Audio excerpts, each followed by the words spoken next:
The observation deck of Outpost Zeta 9 was quiet except for the soft beeping of monitoring equipment. Officer Trill stared at his screen, his 4 eyes blinking in sequence as he processed the unusual readings. "Sir, I'm detecting an unknown vessel approaching our border," Trill reported, his voice betraying a hint of concern. Admiral Vex looked up from his command console.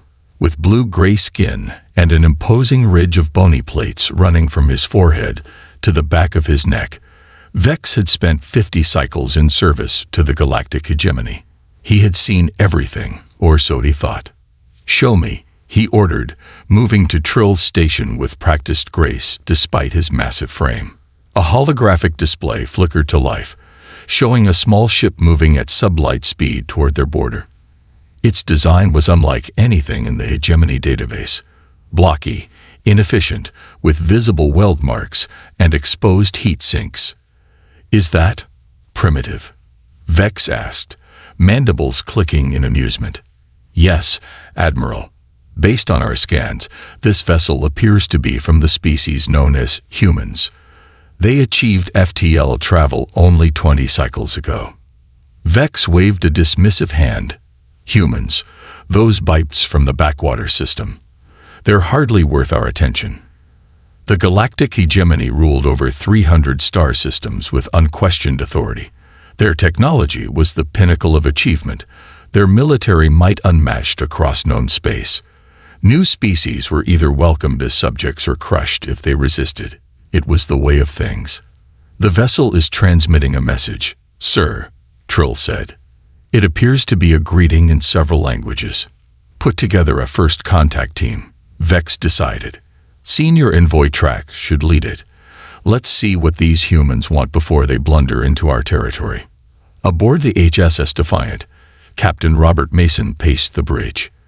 The Defiant was humanity's newest deep space exploration vessel, designed to make first contact with other civilizations. After centuries of wondering if they were alone in the universe, humans had spent the last 20 years eagerly exploring the stars. "Any response to our greeting, Lieutenant?" Mason asked. Communications Officer Lisa Bell shook her head. "Nothing yet, Captain. But our sensors show increased activity on that station." "I think they noticed us." Mason nodded, running a hand through his short brown hair. At 45, he was considered one of Earth's most experienced space captains, though that wasn't saying much. Humanity was new to the galactic neighborhood. "Keep broadcasting our peaceful intentions. Let's show them humans know how to be good neighbors." Chief Science Officer Alan Park approached with a tablet. "Captain, our scans of the alien outpost are complete. Their technology is, well, it's centuries beyond ours. The energy readings alone suggest power generation methods we've only theorized about." Mason whistled. "Well, let's hope they're friendly, then." "Captain," Bell called out suddenly. "We're detecting a small vessel launching from the station. It's heading straight for us." The bridge crew tensed. Humanity's first official contact with an advanced alien civilization was moments away. "Maintain position," Mason ordered. "Keep weapons powered down.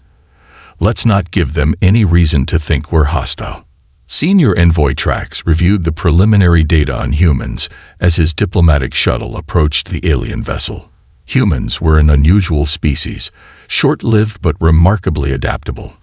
They had progressed from primitive technology to space travel in less than 2,000 years, a pace that concerned some hegemony analysts. "Remember," Trax addressed his team of 4 diplomats and 2 security officers, "these humans are new to space. They may not understand proper protocol.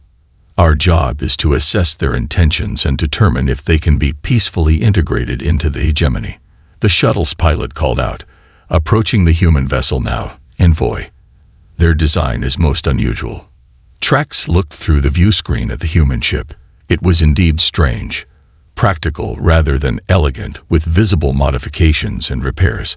Unlike the sleek, biologically inspired designs of hegemony vessels, this ship looked like it had been built by beings who brute forced their way into space. "Open a communication channel using the translation matrix," Trax ordered. The communications officer complied. but frowned. "Sir, there seems to be an issue with the translation. Their language structure is peculiar." "Do your best," Trax said. "Tell them we come in peace." On the Defiant, alarms suddenly blared. "Captain, the alien shuttle is emitting some kind of energy beam directed at us," shouted Security Chief Morgan Jones. "Is it a weapon?" Mason demanded. I don't think so," Park replied, studying his instruments. "The energy signature doesn't match any weapon profile. It might be a communication attempt, but it's interfering with our systems." Lisa Bell gripped her console. "Captain, our translation computer is going haywire. It's interpreting their message as a threat." "A threat? Are you sure?" Mason asked. "The computer is translating their message as prepare for subjugation, but there must be an error in the matrix," Bell explained, fingers flying over her keyboard. Before Mason could respond, the ship's automated defense system, detecting what it interpreted as a hostile scan, activated. A warning shot, really just a low-powered energy pulse, fired automatically. "Weapons just fired," Jones shouted in disbelief. The automated defense system activated. Mason's face paled. "Override. Shut it down now." But it was too late. The warning pulse, harmless by human military standards, struck the alien shuttle's hull. To everyone's horror, the seemingly advanced vessel flickered and then exploded in a brilliant flash of light. Silence fell over the Defiance bridge. What just happened?" Mason whispered. Park checked his readings, hands shaking. "Their hull. It must have been made of some material that resonated catastrophically with our energy pulse. Captain, they're gone." Back at Outpost Zeta 9, Admiral Vex watched in stunned silence as the diplomatic shuttle was destroyed. The humans' primitive weapon had somehow penetrated the shuttle's advanced shields, as if they weren't even there. "Impossible," he breathed. Officer Trill's voice shook as he reported, "All hands lost, Admiral. The human vessel is powering its engines." Vex's shock quickly transformed into cold fury. "They lured us in with talk of peace, then struck without warning. These humans are more dangerous than we thought." He turned to his communications officer. "Send word to the High Command. Tell them we've encountered a hostile species with weapons capable of bypassing our shields. Request a battle fleet immediately." Looking back at the screen where the human vessel was quickly retreating, Vex narrowed his eyes. "They've made a grave mistake. The hegemony will not suffer such an insult. We will crush these humans before they become a true threat." Captain Mason gave the order all captains dread: maximum speed back to Earth. "We need to warn them." His voice was steady despite the chaos of the moment.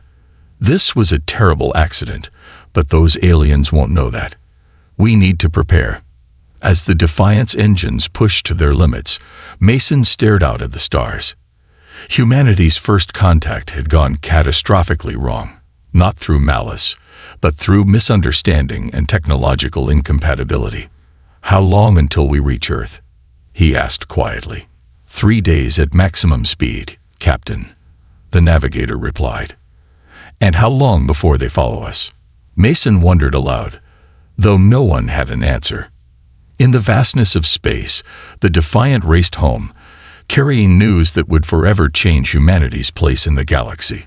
Behind them, the machinery of an interstellar war was already beginning to turn. 3 months had passed since the disastrous first contact. The stars outside Fleet Commander Corrin's flagship gleamed cold and distant as he surveyed the holographic display of the approaching human solar system. "Status report," Corrin demanded, his gray-scaled skin reflecting the blue light of the bridge displays. Strategic Officer Mech stepped forward, her thin fingers tapping on a datapad. "The invasion fleet is in perfect formation, Commander. 32 warships, including our flagship, the Invincible. We will reach the human system in 6 hours." Corrin nodded with satisfaction. The galactic hegemony had not ruled 300 star systems by being lenient with threats. The destruction of their diplomatic shuttle demanded a swift and decisive response. "What do we know about human defenses?" Corin asked. Science Officer Laura approached, her 4 eyes blinking nervously. "Based on our intelligence, humans have only basic orbital defenses around their homeworld. Their technology is at least 200 cycles behind ours. They have no formal military fleet, just exploration and trading vessels." Corin let out a sound that passed for laughter among his species. "This will be over quickly, then. Their primitive weapons won't even scratch our shields." Laura hesitated before speaking again. "There is one strange report, Commander. Our long-range scouts detected unusual activity in the outer reaches of their solar system. The humans appear to be building something." "Building what?" "We're not certain. The readings were unclear." Corin dismissed the concern with a wave of his clawed hand. "It doesn't matter. No species at their technological level could build anything in 3 months that would threaten this fleet." The bridge crew returned to their stations, confident in their coming victory. The humans would soon learn the price of defying the hegemony. In the command center beneath Earth's surface, General James Wilson studied the incoming reports with a grim expression. Around him, military officers from a dozen nations worked frantically at their stations. "They're coming," Wilson announced to the room. "The alien fleet will reach our system in 6 hours." The news was met with tense silence. Humanity had spent the past 3 months preparing for this moment, ever since the HSS Defiant had returned with news of the disastrous first contact. Colonel Anna Foster, Wilson's second-in-command, spoke up. "Is the Titan ready?" Wilson nodded slowly. "As ready as it can be, given the time constraints. It's our only chance." "Sir," a young lieutenant called out, "Captain Miller is on the line from the Titan." Wilson moved to the communications station and accepted the call. The face of Kate Miller, former mining colony administrator and now captain of humanity's first true warship, appeared on screen. "General." Miller greeted him, dark circles under her eyes betraying the sleepless months of preparation. "Final systems check is complete. The Titan is operational." "Operational isn't the same as battle-ready, Captain," Wilson reminded her. Miller's tired face broke into a determined smile. "No, sir, it isn't. But it's the best we got. The crew is ready.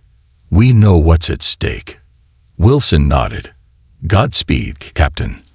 All of humanity is counting on you." As the call ended, Foster moved to Wilson's side. "Do you think it will work?" she asked quietly. Wilson stared at the tactical display, showing the approaching alien fleet. "It has to." Fleet Commander Corin was reviewing the invasion plan when alarms blared across the bridge of the Invincible. "Commander," the sensor officer called out, "we're detecting a massive object at the edge of the human system." "Show me," Corin ordered. The main view screen shifted to show a distant object silhouetted against the darkness of space. As the sensors focused, the bridge crew fell silent in disbelief. The object was enormous, several kilometers long. Its shape was irregular, like nothing in the hegemony design archives. It appeared to be cobbled together from different structures, with visible seams and mismatched sections. "What is that?" Corin demanded. Science Officer Laura studied her readings, mandibles clicking in confusion. "It appears to be a ship, Commander. A human ship." "Impossible," Corin snapped. "Humans don't have the technology to build vessels of that size." Laura zoomed in on different sections of the strange craft. "It's not built from scratch, Commander. It looks like they've connected various structures together. What appear to be mining platforms, space stations, cargo haulers, all retrofitted and joined together." Strategic Officer Mech laughed, a harsh clicking sound.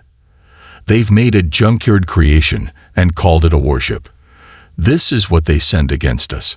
Corin wasn't laughing. "Size alone doesn't make it a threat, but we should not underestimate them." "What weapons do they have?" "Scanning," Laura replied. After a moment, she continued, "This is strange. I'm detecting what appear to be mining lasers, but they've been modified. There are also large magnetic accelerator tubes that might be weapons, though they resemble ore processors. They've turned mining equipment into weapons, Mech asked incredulously. It would appear so, Laura confirmed. Corin considered this information. It doesn't matter what they've cobbled together. Nothing in their technological arsenal can penetrate our shields. Prepare the fleet for engagement. Aboard the HS Titan, Captain Kate Miller stood on the bridge of what was surely the strangest warship ever created. Around her, the crew worked at stations that had been hastily installed in what used to be the administrative center of a mining platform. They've spotted us, Tactical Officer Jack Reed announced, a former video game designer who had been recruited for his unconventional thinking. Reed had spent the last 3 months helping transform mining systems into weapons. Good, Miller replied. That was the plan. Let them get a good look at us. Through the view screen, she could see the approaching alien fleet, sleek, elegant ships that spoke of centuries of advanced engineering.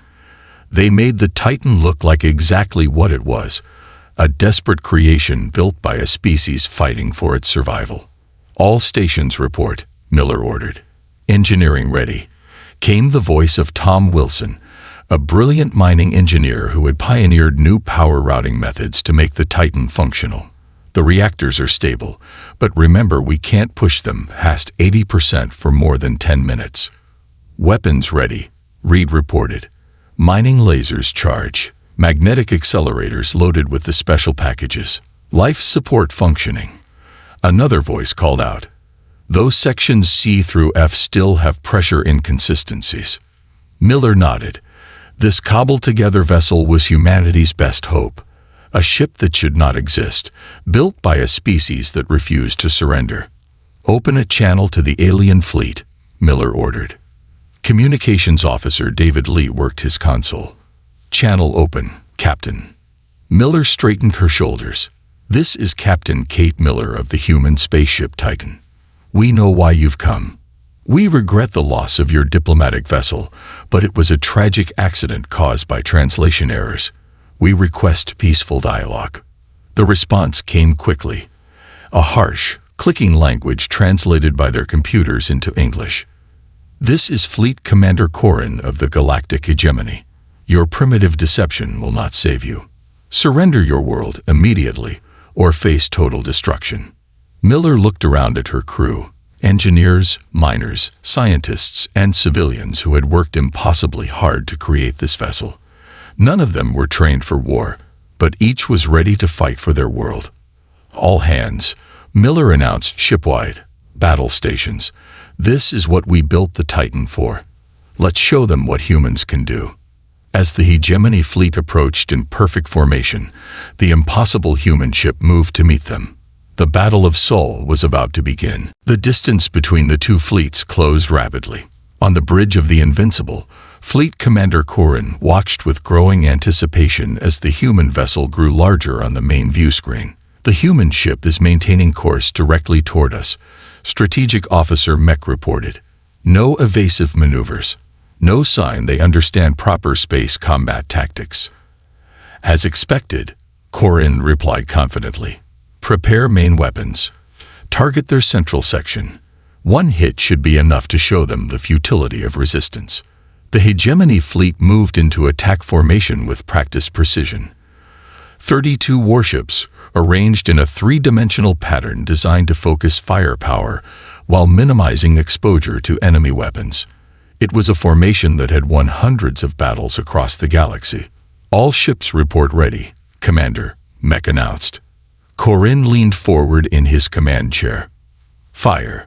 Brilliant beams of energy lanced out from the Hegemony vessels, converging on the massive human ship. The bridge crew watched, expecting to see the patchwork vessel break apart under their assault. Instead, something unexpected happened. Commander, Science Officer Laura called out in surprise. The human ship has some kind of shield technology. On the view screen, a flickering blue barrier had appeared around the Titan, absorbing much of the Hegemony attack. The shield wasn't perfect. Parts of it failed under the assault, and several beams struck the hull, leaving glowing impact points. But the ship remained intact. Impossible, Corin hissed. They shouldn't have shield technology. It's not like our shields, Laura explained quickly. It appears to be some kind of magnetic field, similar to what might be used in mining operations to contain plasma. They've adapted it as a defensive measure. Before Corin could respond, the massive human vessel changed. Sections of its irregular hull shifted, revealing what looked like modified mining equipment. They're returning fire, Mech warned. On the Titan's bridge, Captain Miller gripped her command console as the ship shuddered under the alien attack. Shields holding at 62%, Reed reported. 3 hull breaches in sections T, F, and K repair teams responding. Return fire, Miller ordered. Let's see if Tom's modifications work. Reed nodded and activated the weapons systems. Throughout the massive ship, former mining lasers, now supercharged and focused to military specifications, powered up. The magnetic accelerators, originally designed to launch containers of ore, prepared to fire their new payload.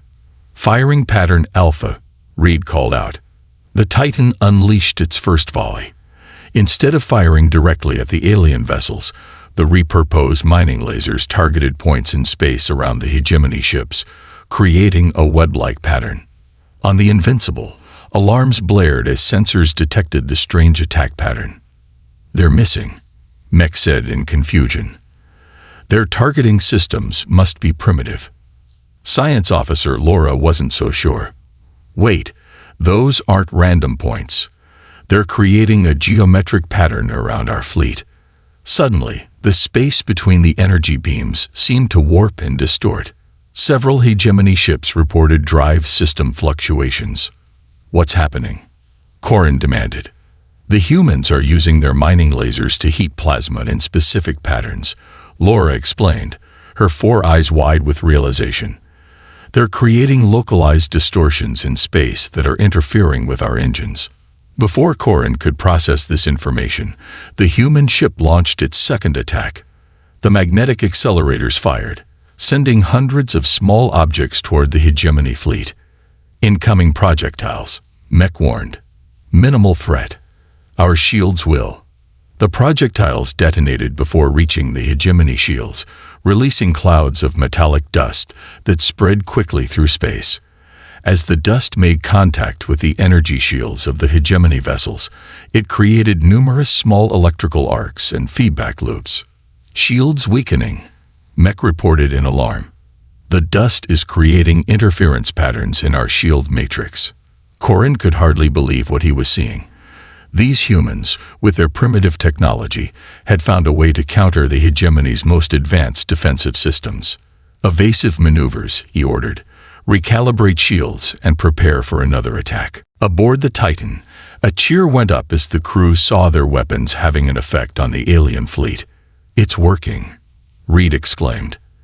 Their shields are fluctuating. Miller allowed herself a small smile. Good. Tom, how are our power levels? From engineering, Tom Wilson's stressed voice came through. We're at 73% and holding. But these reactors weren't designed for combat. We need to be careful. Understood, Miller replied. Jack, prepare the next attack sequence. As Reed worked at his tactical station, Miller studied the alien fleet.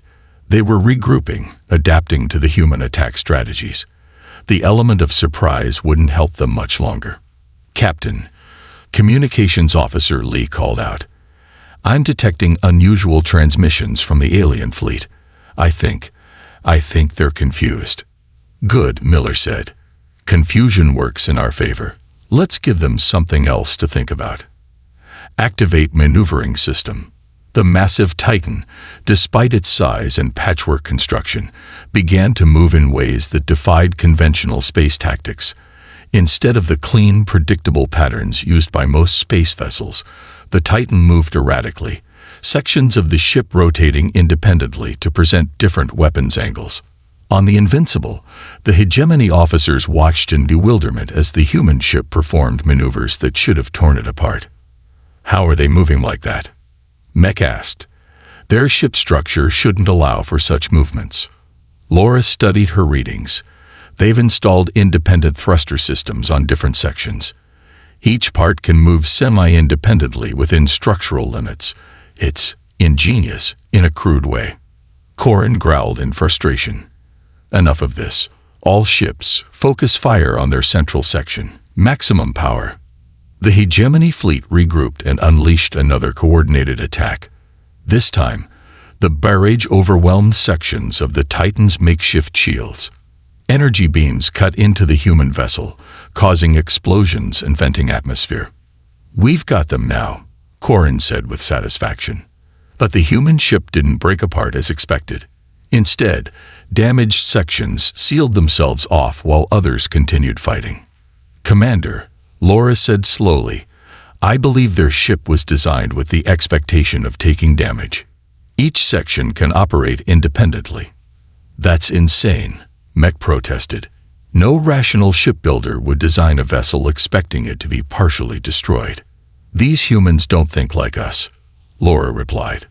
The Titan shuddered violently as the alien weapons found their mark. Miller was thrown from her chair as emergency sirens wailed throughout the ship. "Damage report," she called out, pulling herself back to her station. "Sections M through P are gone," Reed reported grimly. "Emergency bulkheads engage. We've lost the starboard mining laser array and 2 magnetic accelerators." Miller accessed the ship's status display. Nearly a quarter of the massive vessel was either destroyed or severely damaged, but the rest continued to function. "Casualties?" she asked, dreading the answer. 23 confirmed dead, 47 injured, 17 missing, Lee reported, his voice tight. Miller took a deep breath. Each loss was devastating, but they had known the risks. Rear out power from the damaged sections. "Tom, how are the reactors holding?" "I've had to shut down 2 of them," Wilson reported from engineering. "The others are stable for now, but we're down to 58% power capacity." Miller made a quick decision. "Implement attack pattern Omega. Let's show them what humans do when backed into a corner." Reed looked up from his console, eyes wide. "Captain, are you sure? That's a one-way maneuver." "I'm sure," Miller replied firmly. "Do it." As the hegemony fleet moved in for what they thought would be the killing blow, the human ship did something no space tactician would ever consider rational. The Titan deliberately broke itself apart. "Commander," Mech shouted in alarm. "The human vessel is disintegrating." Corin rose from his chair, watching in disbelief as the massive human ship split into 5 large sections, each moving independently. "Have we destroyed it?" he asked. "No," Laura replied, studying her sensors. "This is deliberate. They've separated their vessel into component sections. Each one is still powered and operational." Before the hegemony fleet could adjust to this new development, the 5 sections of the Titan accelerated in different directions, each targeting a separate group of hegemony ships. "Evasive maneuvers," Corin ordered, but it was too late. The battle had entered a new phase, and the hegemony's carefully coordinated fleet tactics were now facing a type of chaos they had never trained for. As his ship rocked from a direct hit by one of the human vessel sections, Corin realized with growing dread that this would not be the quick victory he had promised. The humans fought like no other species the hegemony had ever encountered. The Battle of Sol had only just begun. Chaos enveloped the space around Earth as the 5 sections of the Titan engaged the hegemony fleet. What had begun as a simple punishment mission for the aliens had transformed into the most confusing battle in recent hegemony history. Fleet Commander Corin stood on the bridge of the Invincible, watching as his carefully organized formation broke apart to deal with the multiple threats. 3 hegemony vessels were already severely damaged, their perfect shields overcome by the humans' unpredictable tactics. "This makes no sense," Corin growled. "How are they doing this?" Science Officer Laura worked frantically at her station, analyzing the battle data. "Commander, I need to show you something." She transferred her findings to the main display. The screen showed a detailed scan of one of the Titan's sections as it engaged a hegemony cruiser. "Look here," Laura pointed. The humans are constantly rerouting power throughout their ship sections. When our weapons target one area, they shut it down and redirect energy elsewhere. It's like fighting an opponent who can change their vital organs at will. Strategic Officer Mech joined them at the display. That's impossible. No ship design could allow for such flexibility. Their ships aren't designed like ours, Laura explained. We build our vessels to exact specifications, with each system optimized for its function. The humans, they've built redundancies, alternative pathways, manual overrides. Their ship is inefficient by our standards, but incredibly adaptable. Corin's mandibles clicked in frustration. I want answers. How did a species this primitive develop such tactics? I may have found something, Laura said, displaying another screen. I've been analyzing our database on human history. Their evolution is unusual. The display showed images of Earth and its diverse environments. Most spacefaring species evolved on worlds with stable environments, Laura continued. But humans come from a planet with extreme environmental variations. Deserts, ice caps, jungles, oceans. Their world has experienced multiple extinction events, yet life persisted. She switched to images of early humans. Unlike most sentient species, humans didn't evolve natural defenses like claws, armor, or venom. Instead, they developed intelligence and tool-making. Their entire evolutionary history has been about adapting, repurposing, and solving problems. So what? Mech asked impatiently.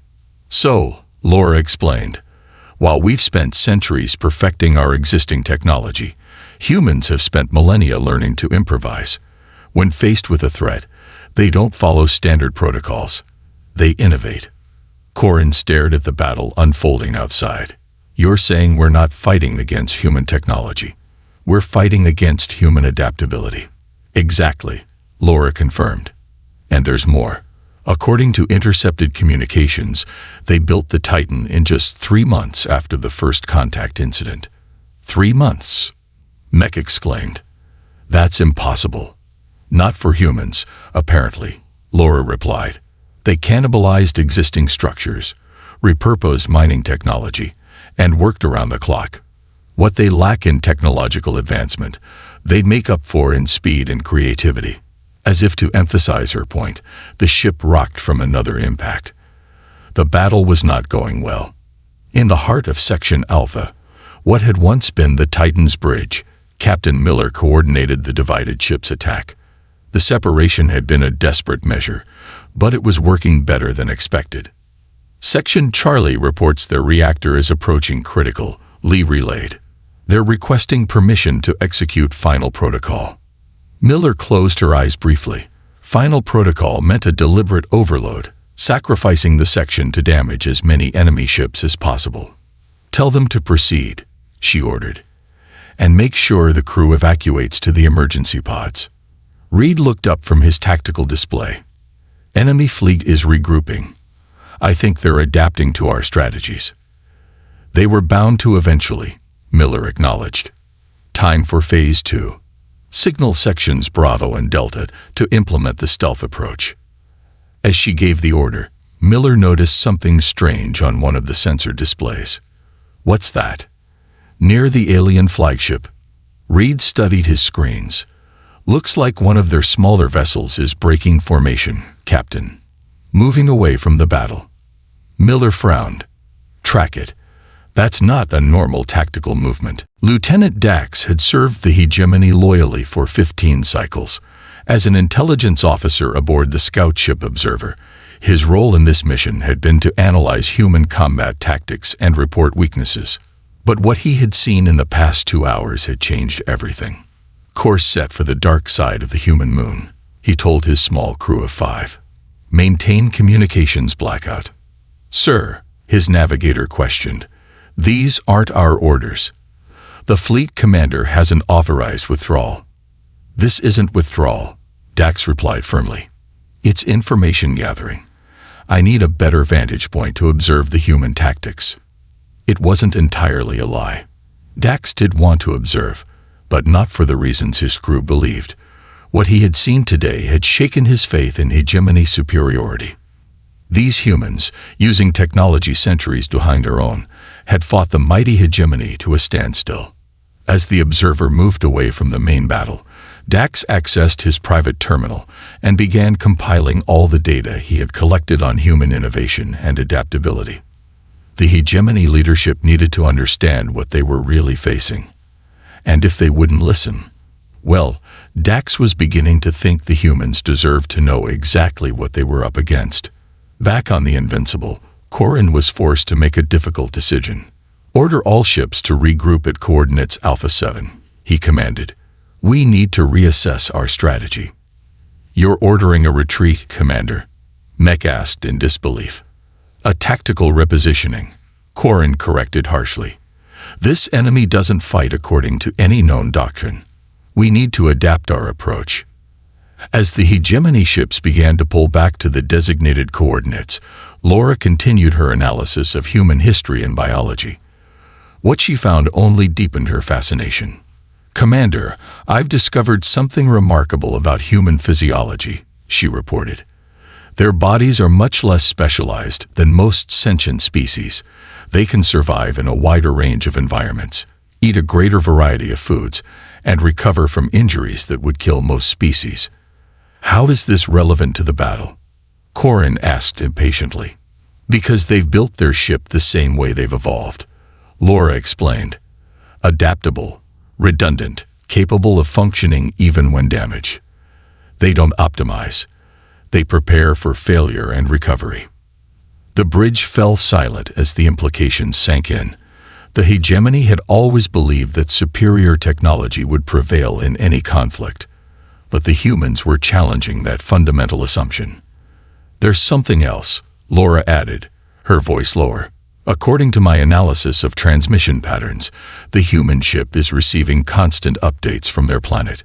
They're learning from each engagement, adapting their tactics in real time with input from their entire species." "You mean?" Mech began. "I mean we're not fighting one ship," Laura concluded. "We're fighting an entire planet of problem solvers who are working together to defeat us." As the alien fleet pulled back, Miller took the opportunity to check in with the remaining sections of the Titan.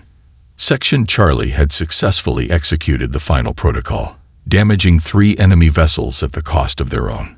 The remaining 3 sections, Alpha, Bravo, and Delta, were still operational, though heavily damaged. "Status report," Miller ordered. "Section Alpha at 43% power capacity," Reed reported. "Life support stable. Weapons at 38%. Bravo reports 51% power, but their maneuvering thrusters are failing," Lee added. "Delta is in worse shape, 29% power and multiple hull breaches." Miller considered their options. They couldn't win a prolonged battle, but they had already achieved more than anyone had thought possible. They had forced the mighty alien fleet to retreat and regroup. "New transmission coming in," Lee suddenly announced. It's not from Earth. And it's not on any hegemony frequency we've intercepted." "Put it through," Miller ordered cautiously. A voice spoke in accented but understandable English. "Human vessel, this is Lieutenant Dax of the Hegemony Scout Ship Observer. I wish to establish private communications." Miller exchanged surprised looks with her bridge crew. "This could be a trap," Reed warned. "Maybe," Miller agreed. "But let's hear what he has to say. Open a secure channel." As the connection established, Miller found herself face to face with an alien who might hold the key to ending this conflict before Earth faced total devastation. The battle had reached a turning point, but not the one either side had expected. Captain Kate Miller studied the alien face on her view screen. Lieutenant Dax looked similar to the other hegemony officers he had glimpsed during the battle, but something in his 4 eyes suggested a different perspective. "I'm listening," Miller said cautiously. "Why have you broken from your fleet?" "Because this conflict is based on a misunderstanding," Dax replied. "And because I have information that could save both our species from unnecessary bloodshed." Miller remained skeptical. "The bloodshed began when your people declared war after an accident." "Yes," Dax agreed, surprising her. An accident that our leaders interpreted as an attack. But I've analyzed the data from that encounter. Your warning shot wasn't meant to destroy our shuttle. It was the interaction between our shield technology and your energy pulse that caused the catastrophic reaction. Reed whispered from his station, "Captain, he could be trying to delay us while their fleet regroups." Miller nodded slightly to acknowledge Reed's concern. "If you genuinely want peace, Lieutenant, you're going to need to offer more than just talk." "I understand your suspicion," Dax said. "So I'll offer this. The Hegemony fleet has a weakness. The primary command network linking all vessels uses quantum entanglement for instantaneous communication. This network is shielded, but vulnerable to certain radiation frequencies." Miller leaned forward. "And you're willing to give us these frequencies? Why would you betray your own people?" Dax's mandibles clicked in what might have been a sigh. "Because what I've seen today has made me question everything. The Hegemony has conquered hundreds of worlds based on our technological superiority. We believe that advancement follows a predictable path, that all species develop in the same way we did." He gestured at his view screen, presumably showing the battle outside. "But you humans, you've taken a completely different evolutionary path. You adapt, improvise, and overcome in ways my people never considered possible. If we destroy you now, the galaxy loses something unique and valuable." Miller considered his words carefully.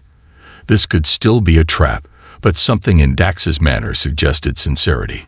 "If we use this information," she said finally, "what do you want in return?" "A chance for real communication," Dax replied. "Help me convince my commander that this war is unnecessary."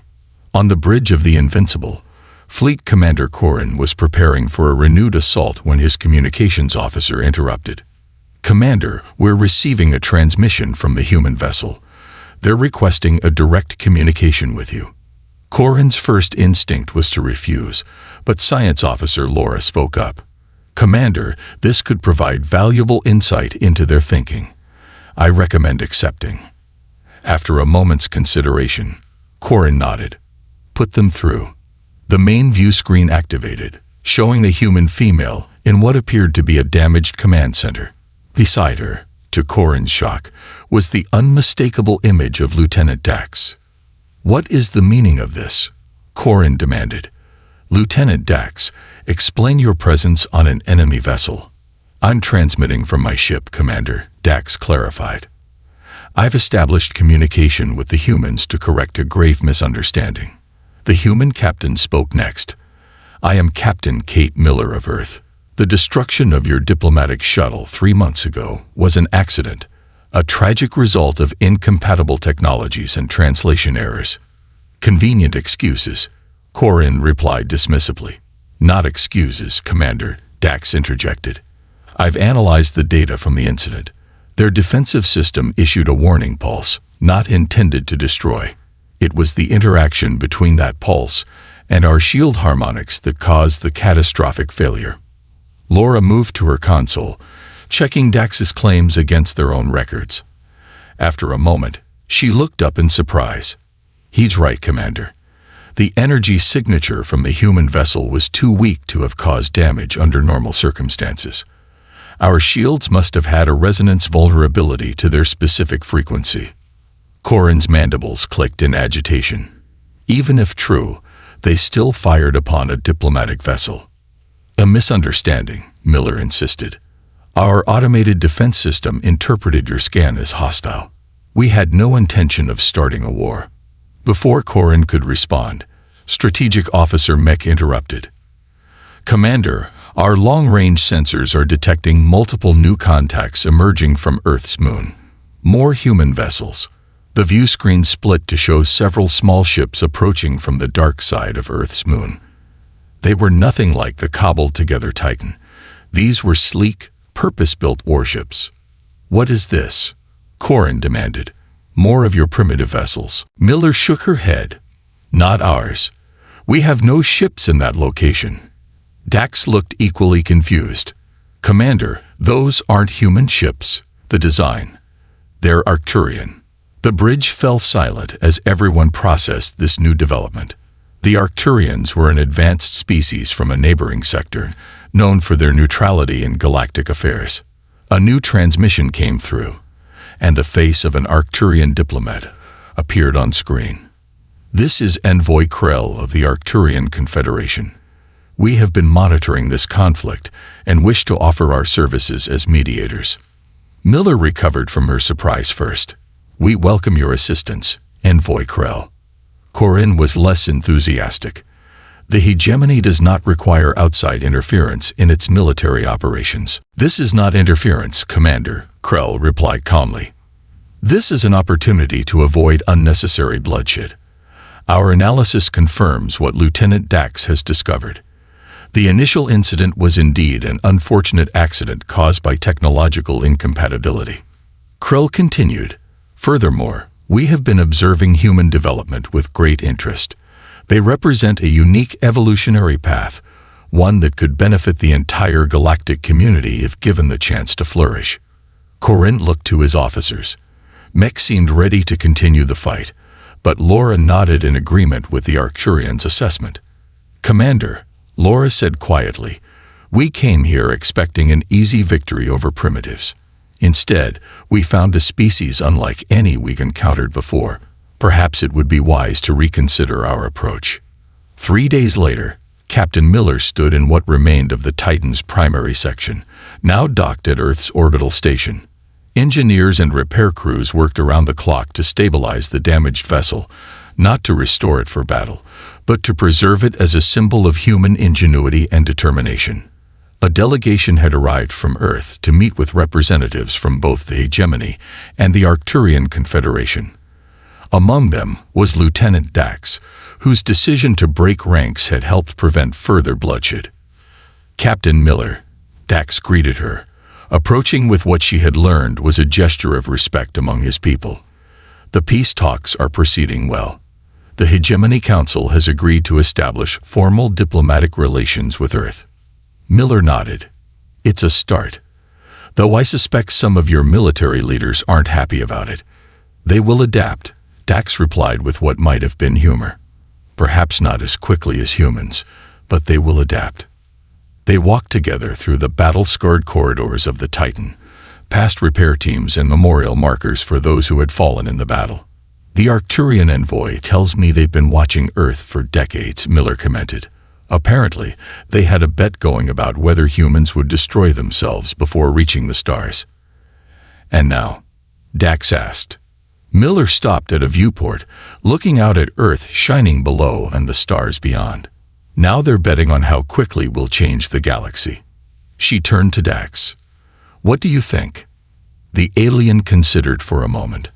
"I think the hegemony has much to learn from humans. Your technology is primitive, but your methods of applying it are revolutionary.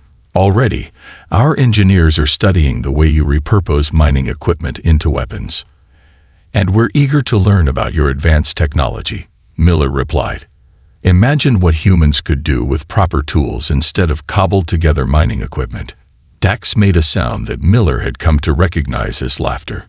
"That thought terrifies and excites my people in equal measure."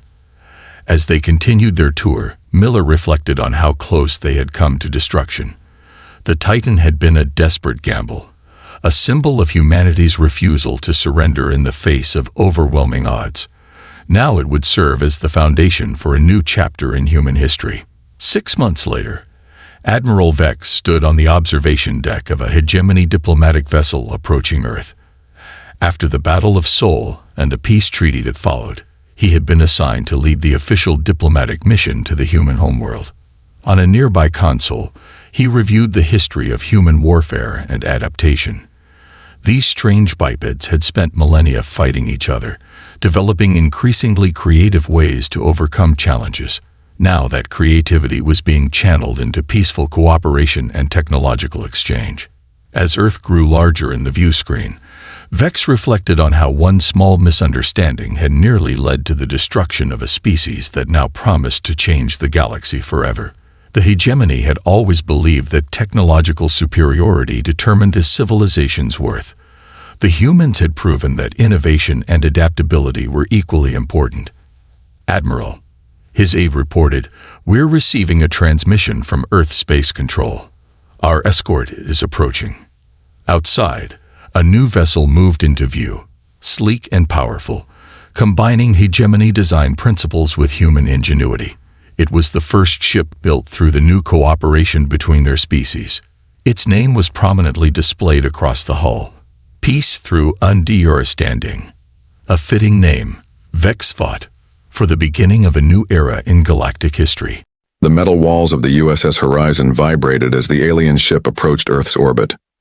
Commander Alex Morgan stood with his hands behind his back, watching the massive vessel through the main view screen.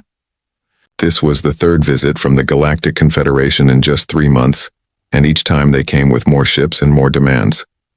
"They're hailing us, sir," said Communications Officer Donna Reed, her fingers moving quickly across her console. Alex nodded. "Put them through."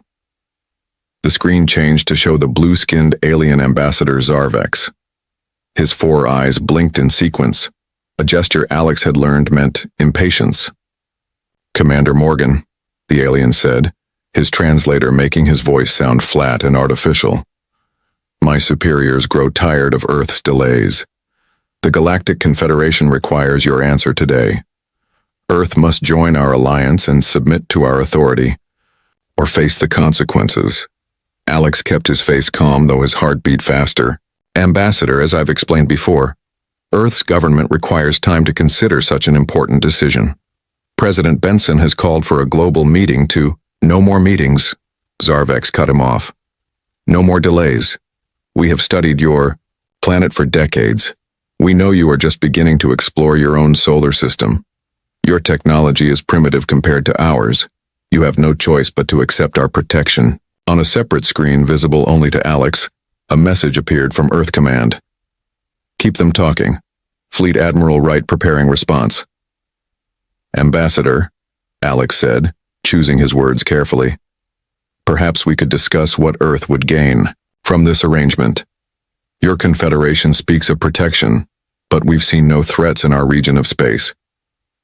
The alien made a sound that might have been a laugh. "That is because we have kept them away. There are species in this galaxy that would harvest your world for resources without a second thought. Only our protection has kept you safe." Alex knew this was a lie. Earth's deep space monitoring stations had detected the Confederation ships long before they announced themselves. It was the Confederation that had been watching Earth, not protecting it. "We appreciate your concern," Alex said, "but Earth has survived for thousands of years on its own. An alarm sounded on the bridge. Lieutenant Ben Harris at the tactical station looked up with wide eyes. "Sir, we're detecting weapons fire. Confederation ships are attacking the Mars colonies." The view screen split to show feeds from the Mars outposts. 3 research stations, home to over 200 scientists and engineers, erupted in flames as alien ships fired from orbit. "What is the meaning of this?" Alex demanded, real anger breaking through his calm mask. Zarvex's upper set of eyes narrowed. "A demonstration, Commander. A small taste of what awaits Earth if you continue to resist. The Mars colonies are unimportant. Their loss will help your leaders understand the seriousness of our offer."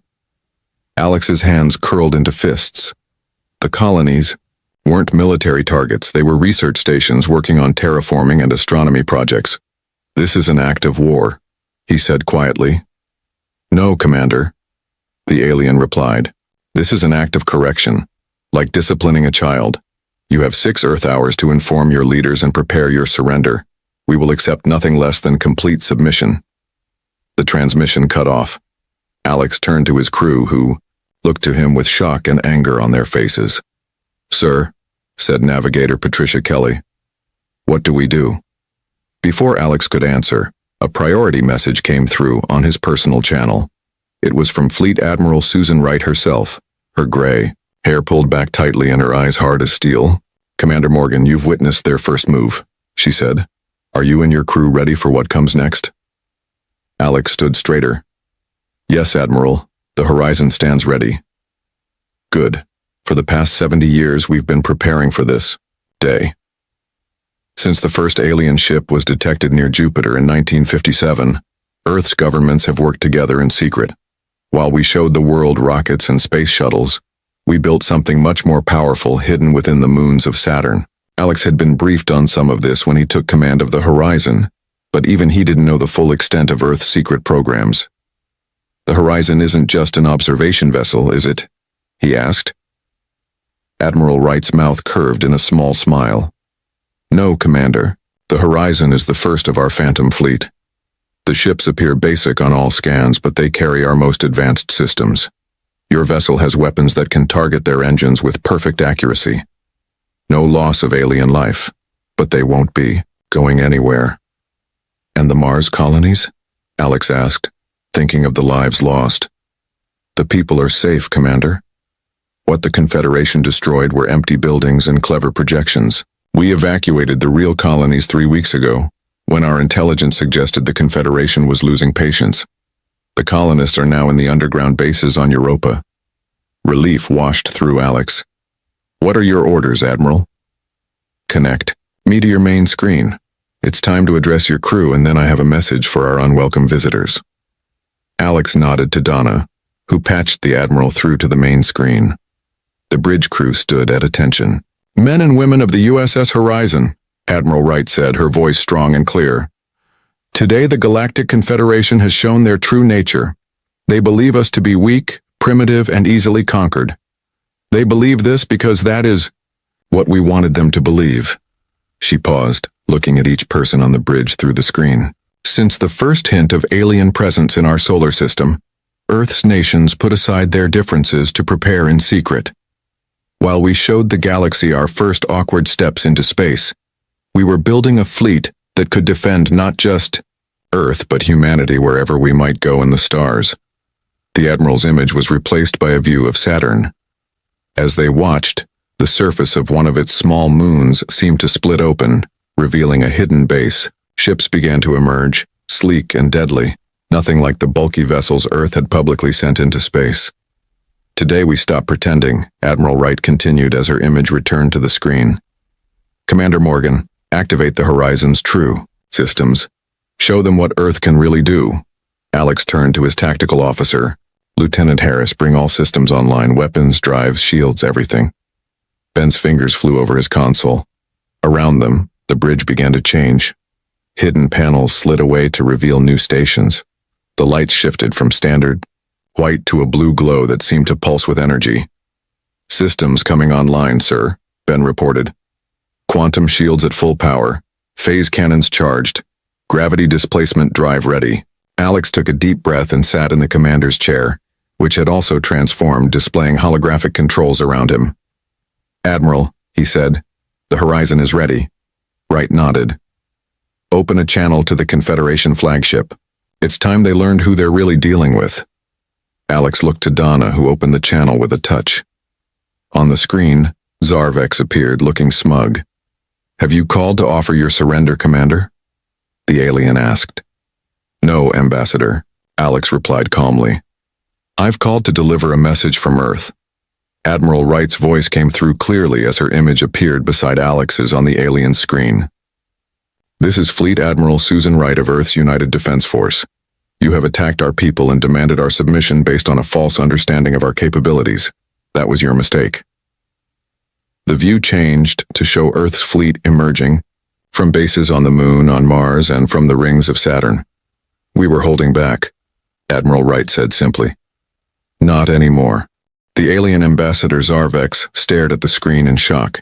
His four eyes blinked rapidly as he watched Earth's hidden fleet appear from bases all across the solar system. This is impossible, he said. Our scans showed no such technology, no such fleet. Your scans showed what we wanted them to show, Admiral Wright replied. Her voice was calm but carried an edge of steel. For 70 years we've monitored your Confederation. We've studied your weapons, your shields, and your tactics, all while letting you believe we were just taking our first steps into space. Commander Alex Morgan watched the alien's blue face change to a darker shade. It was the first time he had seen a Confederation representative look afraid. Commander Morgan, Admiral Wright said, turning her attention away from the stunned ambassador. You have new orders. The Horizon will join Attack Group 5 and move to protect the Jupiter outposts. The Confederation has a hidden fleet behind Europa. They planned to use it after we surrendered. Yes, Admiral, Alex said, nodding to Navigator Kelly. Plot a course to Jupiter, maximum speed. Patricia's fingers moved over her new controls. Course plotted, sir. The Phantom drive is ready. Alex had trained in simulators for this moment, but using the actual drive was different. He gave the order. Engage Phantom drive. The stars on the view screen blurred, then seemed to fold around the ship. The Horizon moved in a way that defied normal physics, slipping partly out of regular space-time. What should have been a journey of months happened in seconds. They emerged near Jupiter, its massive storm visible below them. And there, hiding in the shadow of Europa, just as Admiral Wright had said, was a Confederation attack fleet of 7 large warships. They haven't detected us yet, Lieutenant Ben Harris said from Tactical. Our Phantom drive leaves no energy signature they can track. How many Earth ships are in Attack Group 5? Alex asked. 3 others, sir. Communications Officer Donna. Reed answered. They're waiting for your command. The USS Hermes, Orion, and Valiant. Alex took a deep breath. This would be humanity's first real space battle. Everything they had trained for was about to be tested. Send to all ships, deploy quantum shields and ready phase cannons, target engines and weapon systems only. We want to disable, not destroy. The crew moved with practiced efficiency. Years of drills were paying off. There was fear in their eyes, but determination too. Sir, Donna said suddenly, we're receiving a transmission from Earth. It's being broadcast on all channels to every ship in the system. Put it through, Alex ordered. The main screen showed President Olivia Benson standing in the Oval Office. Her face was serious, but unafraid. People of Earth and members of the Galactic Confederation, she began. Today the Confederation attacked our Mars colonies, believing they were killing innocent researchers. What they don't know is that we evacuated those colonies weeks ago. What they don't know is how much we've prepared. The President paused, her eyes looking directly into the camera. For decades, Earth has hidden its true progress. We developed technology in secret, built bases throughout our solar system, and prepared defenses against the day when we would need them. That day has come. Alex and his crew watched in silence as President Benson continued. To the people of Earth, do not be afraid. Our defenses are strong. Our ships are ready. The attack on Mars was expected and we were prepared. To the Galactic Confederation, we gave you every chance for peaceful contact. We studied your laws and customs. We were willing to join your alliance as equals. Instead, you demanded submission and attacked without warning. You have made a grave mistake. The President's voice grew stronger. Earth is not helpless. We are not primitive. We were holding back, not anymore. The screen returned to the view of Jupiter and the hidden Confederation fleet. Alex stood from his chair. Attack Group 5, this is Commander Morgan. Move into position. Prepare to reveal ourselves on my mark. The 4 Earth ships moved silently into a formation surrounding the Confederation fleet. The aliens still had no idea they were there, their sensors unable to detect vessels using the Phantom drive technology. On my mark, Alex said. 3, 2, 1. Mark. All 4 ships dropped their cloaking fields at once, suddenly appearing around the surprised Confederation fleet. Open a channel, Alex ordered. When the connection was made, Alex faced a startled Confederation captain with pale green skin and 6 eyes. Confederation fleet, Alex said firmly. This is Commander Alex Morgan of the Earth Defense Force. Your ships are surrounded and targeted. Power down your weapons and engines immediately. The alien captain hissed something that the translator couldn't catch. Then he barked orders to his crew in his own language. Sir, they're powering weapons, Ben warned. All ships, defensive positions, Alex commanded. Engage quantum shields. The Confederation ships fired first, energy beams lancing out toward the Earth vessels. The beams hit the quantum shields and seemed to vanish into them, absorbed completely. Return fire, Alex ordered. Target their engine systems and weapons only. The Earth ships fired their phase cannons. Unlike the bright energy beams of the Confederation weapons, these released focused pulses that passed right through the alien shields as if they weren't there. The pulses hit the engines of each Confederation ship with surgical precision. One by one, the alien ships lost power, their lights flickering and dying. In less than a minute, the entire Confederation attack fleet was drifting helplessly in space. No casualties on either side, Ben reported, sounding almost surprised. All Confederation ships disabled, but life support systems remain functional. Alex nodded, satisfied. Open a channel to their lead ship. The green-skinned captain appeared on screen again, now looking completely shocked. How? He demanded. How did you pass through our shields? They are the strongest in the galaxy. Your shields work by creating an energy field that blocks matter and energy in normal space, Alex explained. Our weapons operate partially outside normal space-time. Your shields can't stop what they can't fully detect. The alien's 6 eyes blinked rapidly as he processed this information. The Confederation told us humans were barely space-capable, he said. That you had only reached your own moon using chemical rockets. Alex allowed himself a small smile. We wanted you to think that, while your spies watched our public space program, our real ships were being built in secret. We've had faster-than-light travel for over 40 years. The captain's face darkened. The High Command will send more ships. You cannot hope to defeat the entire Confederation. We don't want to defeat you, Alex replied. We wanted to be left alone, or to join as equals. Your leaders chose war instead. Now they'll learn what humanity is truly capable of. Alex signaled to end the transmission. He turned to his crew, who were watching him with a mixture of pride and anxiety. Send a message to Admiral Wright, he told Donna. Jupiter fleet neutralized, no casualties. Awaiting further orders. The real test, Alex knew, was just beginning.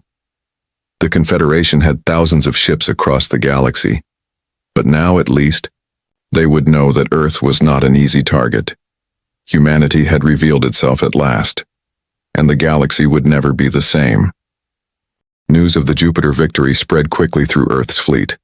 On the main command station orbiting Earth's moon, Fleet Admiral Susan Wright studied the holographic display showing the positions of all ships in the solar system. 7 disabled. Confederation vessels drifted near Jupiter, surrounded by 4 Earth ships. The horizon performed exactly as expected, said Chief Engineer Greg Nelson, pointing to the data scrolling across his screen. The Phantom drive worked perfectly, and their phase cannons disabled the enemy ships without destroying them. Admiral Wright nodded. Commander Morgan followed orders well. We don't want to kill if we don't have to. An alert sounded, and a young officer at the communication station straightened in her chair. Admiral, we're detecting multiple ships entering the solar system. They're coming from the direction of Alpha Centauri. How many? Wright asked, her voice steady. 23 ships, ma'am, much larger than the ones at Jupiter. The Admiral's expression remained calm, but her eyes hardened. It seems the Confederation is sending their real fleet now. She turned to her second-in-command, Captain Steve Davis. Signal all Earth ships. Operation Reveal is now in full effect. Deploy the Titan fleet.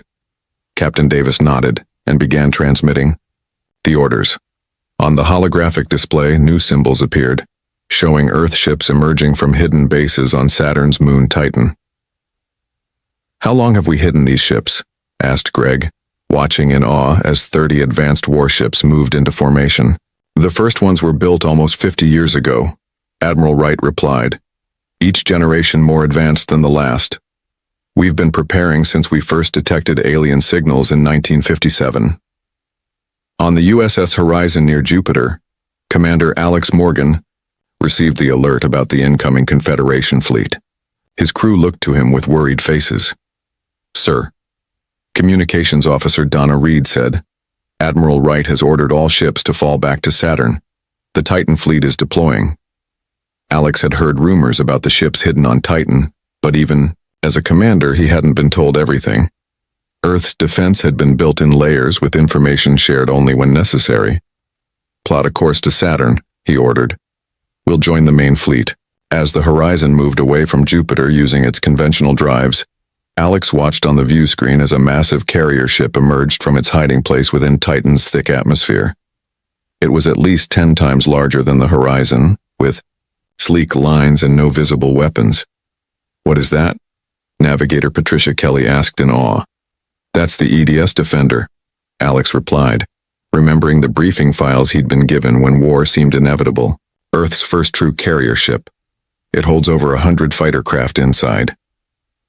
As they watched, small openings appeared in the sides of the Defender, and tiny ships began to pour out. Each was just big enough for one pilot, but they moved with incredible speed. "Those are the Wasp fighters," Lieutenant Ben Harris said from his tactical station. "They use a different version of the Phantom drive. They can move in ways no other ships can match." The horizon joined a line of Earth ships, creating a defensive position around Saturn. The incoming Confederation fleet was visible now on their long-range sensors, 23 warships moving in a tight formation. On Earth, people gathered around screens to watch the news broadcasts. The government had decided to show everything, to let all humans see what was happening. There was fear but also pride as they watched Earth's hidden fleet reveal itself. President Olivia Benson stood in the Global Defense Center, a massive underground facility beneath the Rocky Mountains. Around her, military leaders from all Earth nations monitored the situation. "The Confederation fleet will be in range in 10 minutes, reported General Laura Chen. "They're broadcasting messages demanding our immediate surrender." President Benson shook her head. "No more hiding, no more pretending to be weak. Send my message to all Earth ships." Her face appeared on screens throughout the fleet. "Men and women of Earth's defense forces, today we stand against those who would conquer us. For generations, we have prepared in secret, building our strength, while appearing peaceful. Now we must use that strength not for conquest, but for freedom. Remember your training. Remember your purpose. Earth stands with you." On the main command station, Admiral Wright gave the order, "Deploy the AI drone fighters." From bases on Mars and the asteroid belt, thousands of small unmanned ships launched. Each was controlled by an advanced AI system that could react faster than any human pilot. "The drones will move first," Admiral Wright explained to her officers. "They'll test the Confederation's defenses without risking human lives." As the Confederation fleet came within range, they launched their first attack. Energy weapons fired at the Earth ships, but quantum shields absorbed the impacts without damage. The AI drones swarmed forward, moving in complex patterns that seemed impossible to predict. They fired their small but precise weapons at the Confederation ships, targeting sensors and weapon systems. The large alien ships tried to defend themselves, but they struggled to hit the quick, darting drones. For every drone they destroyed, 10 more took its place. From the horizon, Alex and his crew watched the battle unfold. The drones were creating confusion among the enemy ships. Now it was time for Earth's manned vessels to join the fight. "All ships advance formation," came Admiral Wright's order. "Engage Phantom drives on my mark." Alex gave the command to his crew. The Horizon's engines hummed with power as they prepared to jump into battle. "Phantom drives, engage," ordered Admiral Wright. In an instant, Earth's fleet vanished from their position near Saturn, reappearing seconds later in the midst of the confused Confederation fleet. The enemy ships, still struggling with the drone attacks, were caught completely by surprise. "Target their engines and weapons," Alex ordered his tactical officer. "Disable, don't destroy." Phase cannons fired from all Earth ships at once. The beams passed through the Confederation shields as if they weren't there, striking with surgical precision. Within minutes, 15 of the 23 Confederation ships were drifting powerless in space.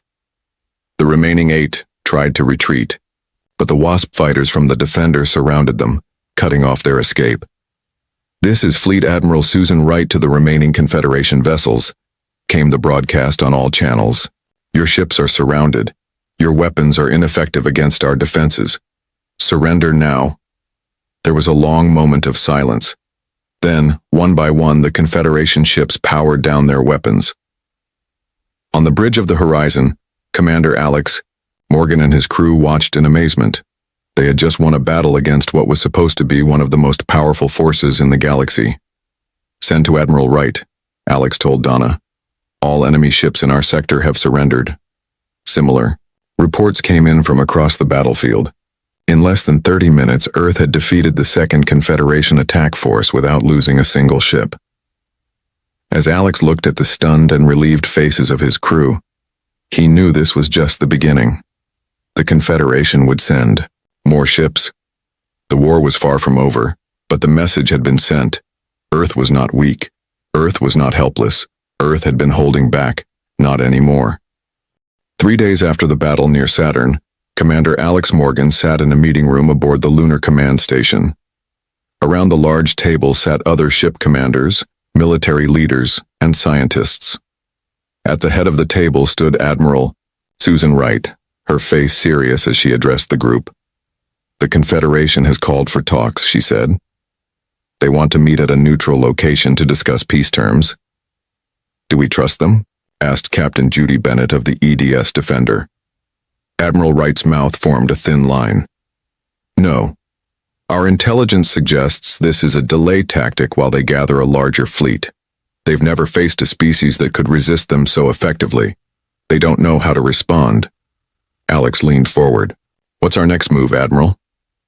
"We take the fight to them," she replied simply. "Earth has remained hidden long enough. It's time to show the galaxy what humanity can really do." A holographic display appeared above the table, showing star systems beyond Earth's solar system. One star glowed red, Alpha Centauri, the nearest star system to Earth. "The Confederation has a major supply base here," Admiral Wright continued, pointing to the red star. "It supports their operations in this entire sector of the galaxy. Our first target." The officers around the table exchanged looks. Earth ships had never openly traveled beyond the solar system before. This would be a major step. "What about the people back home?" asked General Sam Peterson. "They've just learned about our true capabilities and the existence of hostile aliens. There's fear, confusion." President Olivia Benson, who had been quietly listening from the end of the table, stood up. "I've addressed the United Nations this morning. All countries are united in this crisis. People are afraid, yes, but they're also proud. Proud that Earth was prepared. Proud that we can defend ourselves." She walked to stand beside Admiral Wright. For generations, the world's governments worked together in secret, pooling resources and setting aside old conflicts to prepare for this day. Now that preparation will pay off. Admiral Wright nodded. "Operation Forward begins tomorrow. The AE Horizon will lead the first attack group to Alpha Centauri. Your mission is to disable their base, not destroy it. We want to show restraint even in victory." Alex felt the weight of the responsibility settle on his shoulders. "The Horizon is ready, Admiral." Later that day, Alex walked through the corridors of his ship, checking in with his crew. They were busy with preparations, loading supplies and running system checks. Many had families back on Earth. All understood the importance of their mission. In the engine room, Chief Engineer Marion Foster was examining the Phantom Drive Core, a glowing blue cylinder surrounded by complex equipment. "Will it hold up for the jump to Alpha Centauri?" Alex asked. "It's much further than we've gone before." Marion looked up, pushing her safety goggles onto her forehead. "The drive can handle it, Commander. We've made some improvements based on data from our last jump. It should be even more stable now." Alex nodded. "Good work, Chief." As he continued his rounds, he found Navigator Patricia Kelly in the ship's observation lounge, staring out at the stars. "Nervous about tomorrow?" he asked, stopping beside her. Patricia shook her head. "Not nervous. Just thinking about what this all means. Humanity kept these advances secret for so long. We could have shared this technology, improved life on Earth. Instead, we built warships." Alex considered her words. The people who started this program saw something out there that scared them. They chose protection over progress. "And they were right," Patricia said quietly. "The Confederation didn't come in peace." "No, they didn't," Alex agreed. "But what we do next matters just as much. We can be protectors without becoming conquerors ourselves." The next morning, 5 Earth ships gathered at the edge of the solar system. The Horizon led the group, accompanied by the destroyers Valiant and Orion, and two newly revealed ships, the Pegasus and the Phoenix. On the bridge of the Horizon, Alex took his command chair. "All systems ready?" "All systems green, Commander," reported Lieutenant Ben Harris from Tactical. "Phantom drive at full power." "Communications check with all ships," Alex ordered. Donna Reed's fingers moved across her console. "All ships reporting ready, sir." Alex took a deep breath. This would be the first time human ships officially traveled to another star. A historic moment. "Send to all ships. Prepare for Phantom drive jump on my mark. Destination, Alpha Centauri." The crew tensed with anticipation. The Phantom drive was not like the jump drives described in old science fiction stories. It didn't create a tunnel through space or bend reality. Instead, it shifted the ship partially out of normal spacetime, allowing it to move vast distances with minimal energy. "Mark," Alex said firmly. The stars on the view screen blurred, then seemed to fold around the ship. For a brief moment, everything looked strange, as if reality itself was fluid. Then the stars reappeared, with Alpha Centauri's bright light dominating the view. "Jump complete," Navigator Kelly reported. "All ships arrived safely. We're at the planned coordinates, just outside their sensor range." Alex nodded. "Begin passive scans. Let's see what we're dealing with." Lieutenant Harris studied his displays. "I'm detecting a large station in orbit around the fourth planet. Multiple ships docked there. Looks like 12 Confederation warships, and about 20 smaller vessels." "Any signs they've detected us?" Alex asked. "None, sir. Our Phantom drive left no energy signature they could track." Alex considered the situation. 12 warships was more than they had faced in the previous battle, but now they had the element of surprise. "Send to all Earth ships. Deploy AI drone fighters. Have them approach from multiple vectors, targeting the warship's engines and weapons. Systems only." Across the 5 Earth vessels, launch bays opened. Hundreds of small unmanned craft poured out, their advanced AI systems already plotting attack courses. On the Confederation base, alarms suddenly blared as their sensors detected the approaching drones. The station's lights brightened as they went to full alert. Docked ships began powering up, but they were too slow. The drones struck with precision, disabling engines and weapons before the Confederation ships could properly respond. Within minutes, 10 of the 12 warships were drifting helplessly. "The remaining 2 ships are powering up hyperdrives," Harris reported. "They're attempting to escape." "Let them go," Alex ordered. "We want survivors to report what happened here." As the 2 Confederation ships vanished into hyperspace, Alex gave his next command. "Move the fleet into visual range of the station. Open a channel to whoever's in charge there." The Earth ships appeared seemingly out of nowhere to the stunned Confederation forces. On the main view screen, a surprised alien face appeared. This one had purple skin and 3 eyes arranged in a triangle pattern. "This is Commander Alex Morgan of the Earth Defense Force," Alex said firmly. "Your station is surrounded and your ships have been disabled. We have not come to destroy you, but to deliver a message." The alien commander stared in shock. "How did you get here?" "Earth has no interstellar capability." Alex allowed himself a small smile. "That's what we wanted you to believe. Earth has had interstellar travel technology for decades. We kept it hidden until we needed it." He leaned forward, in his chair. "Your forces attacked our world without provocation. You demanded our surrender based on a false understanding of our capabilities. That was your mistake." The alien's eyes blinked rapidly. "What do you want from us?" "We want peace," Alex replied. "But we will not accept domination. Tell your leaders that Earth is willing to negotiate as equals, not as subjects. We were holding back, not anymore." As the Earth fleet secured the Confederation base, news of their victory spread quickly across the galaxy. Humanity had announced itself to the stars in a way no one had expected. Back on Earth, people looked up at the night sky with new understanding. They were not alone in the universe, and they were not helpless. 2 weeks after the Alpha Centauri mission, representatives from Earth arrived at the Galactic Council station. This massive ring-shaped structure orbited a neutral star at the center of the local galaxy group. For thousands of years, it had served as a meeting place for the many species that called the galaxy home. Commander Alex Morgan stood at a large window, looking out at the hundreds of alien ships docked at the station. The horizon had been chosen to transport Earth's diplomatic team, an honor Alex hadn't expected. "Quite a view, isn't it?" said Dr. Linda Carter, Earth's lead diplomat. She joined him at the window, her formal blue suit standing out against the casual clothes Alex wore while off duty. "I never imagined we'd be here so soon," Alex replied. "A month ago, the world didn't even know aliens existed. Now we're about to address the Galactic Council." Linda nodded. "The Confederation's attack forced our hand, but maybe it's better this way.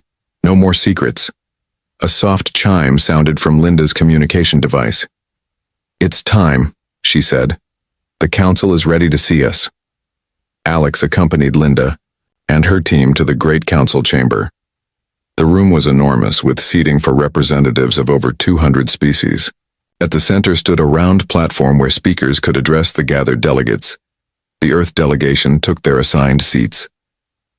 Across the chamber, Alex spotted a group of blue-skinned Confederation representatives, including Ambassador Zarvex. The alien avoided looking in their direction. A tall, slender alien with silver skin and elongated limbs rose from the center chair. "This special session of the Galactic Council is now open," it announced in a melodic voice. "We are here to address the conflict between the Confederation and the newly revealed Earth Defense Force, and to welcome humanity to the galactic community, if they so wish to join." The silver alien gestured toward the speaking platform. "The Confederation may present their case first." A high-ranking Confederation official took the platform. He had the same blue skin as Zarvex, but wore elaborate golden robes that marked his higher status. "Honored council members," he began. "The Confederation approached Earth with peaceful intentions. We offered them protection and guidance, as we have done with many developing worlds. Their response was unprovoked aggression." Murmurs spread through the chamber. Alex clenched his fists but remained silent. He had been warned that the Confederation would try to twist the truth. "The Confederation," official continued. "We had no way of knowing they had developed such advanced technology in secret. Their deception posed a threat to galactic stability. Our actions were meant to ensure peace." When he finished, the Silver Council leader turned to the Earth delegation. "Earth may now present their response." Dr. Linda Carter walked confidently to the platform. She carried a small device which projected images as she spoke. "Honored council members," she began, "Earth did not deceive anyone. We simply kept our technological advancements private until we understood the nature of the galactic community." The device projected images of the Mars colonies being destroyed by Confederation ships. "These were the Confederation's peaceful intentions," Linda said. "They attacked our research outposts without warning.